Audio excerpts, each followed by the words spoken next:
நம்ம இன்னைக்கு வந்திருக்கக்கூடிய இடம் பார்த்தீங்கன்னா, ஏய் வாங்கடா.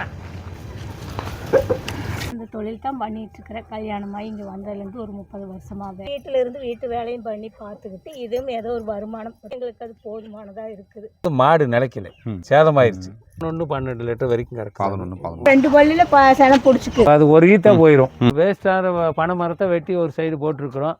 பால் நல்லா சுரப்பு வரும். 20 உருப்படிக்கு சாமி. ஒரு செலவு காசு வேணும், ஒரு 4 உருப்படி வித்துரும்பா. உங்களவே வர சொல்லி எல்லாரும் ஒன்றா சாப்பிட்ற வேண்டியது. நம்ம கூட்ட வாங்கினா 500 ரூபாய்க்கு 450 ரூபாய்க்கு வாங்குறாங்க. வேத்துக்கு ஒத்துக்கும், சில வேத்துக்கு ஒத்துக்காது. மொட்டைச்சோளச்சோறுனா மொட்டு மொட்டாக்கிற போது சாப்பிட்றது பாயாசம் குடிச்ச மாதிரி இருக்கும். 10-15 உருப்படி இருக்கும். சுற்றி மேய்ச்சிட்டு வர்றதா சார். வண்டி போட்டு மேயும் கறவை மாதிரி வச்சுக்கிறது, வேற ஒன்றும் இல்லை. மாட்டு சாணி கொஞ்சம் வித்துருவா, கொஞ்சம் நம்ம காட்டுக்கு போடுறோம். நான் 2 கோழி வித்தாலும் 5000 ரூபாய் கிடைக்கும். 3 கிலோ 4 கிலோ வரைக்கும் வரும். பெரிய சேவலுக்கும் 20 மொட்டுக்குள்ள வைக்கும். அவ்வளோ குழந்தைக்குள்ளவங்க கேட்டாங்கன்னா ஒரு 10 மொட்டு கொடுத்தா ஒரு 100 ரூபா.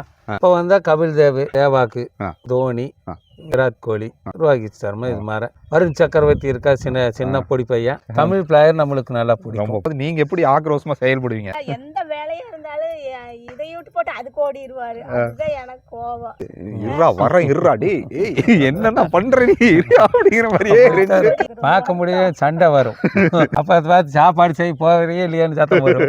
அப்ப அந்த டைமாவது பார்த்துக்கலாமே. அப்புறம் சொந்த பந்தங்கள் பேசுறதே குறைவாயிருச்சுங்களே. அடுத்த நம்மளுக்கு மிச்சம் வந்தா போதும், அவ்வளவு.